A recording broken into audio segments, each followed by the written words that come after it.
They escaped the Nazis. He and his brother and mother got out of Singapore alive. They didn't go back to Czechoslovakia, as it then was, to grow up under a communist regime.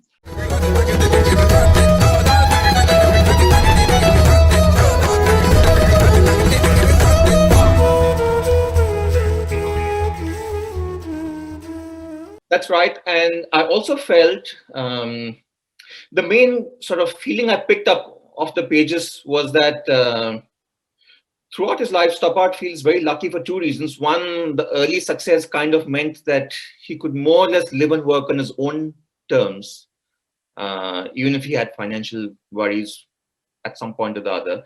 And the other bit is that moving to England and growing up in what was a very stable political system meant that he didn't have to face some of the troubles that other writers faced in the world in the 80s and 90s, including in the country in which he was born, the Czech Republic. Yes, this is absolutely fundamental to his whole view of life. You're absolutely right to put that at the center of it. They escaped the Nazis. He and his brother and mother got out of Singapore alive. They didn't go back to Czechoslovakia, as it then was, to grow up under a communist regime. They got to England after the end of the bombing and the end of the war.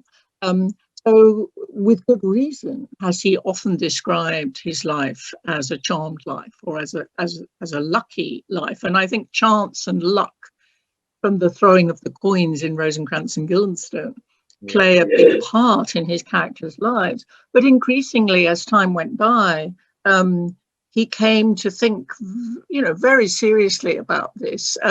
In part in the 1970s, when he became very involved with Charter 77 and with the fate and the life of Václav Havel, who became a good friend to him, with the political prisoners in the Soviet Union, with the Soviet refuseniks, and later on with Belarus, the Free Company in Belarus. So very often he has worked in the interests of people who have not had what he has sometimes called his charmed life. And he has very often thought about what his alternative life would have been had he gone back or had he not gone to India and gone to England. And there's a play called Rock and Roll, which came out in 2006, in which the main character, Jan, who was originally going to be called Thomas, which was Tom's original name,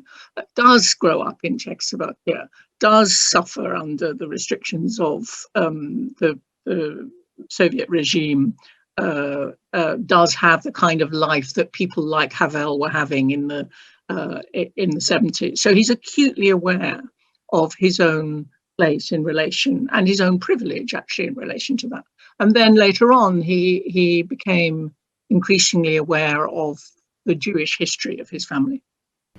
If you've enjoyed the conversation that you just heard, do subscribe to our channel for much more.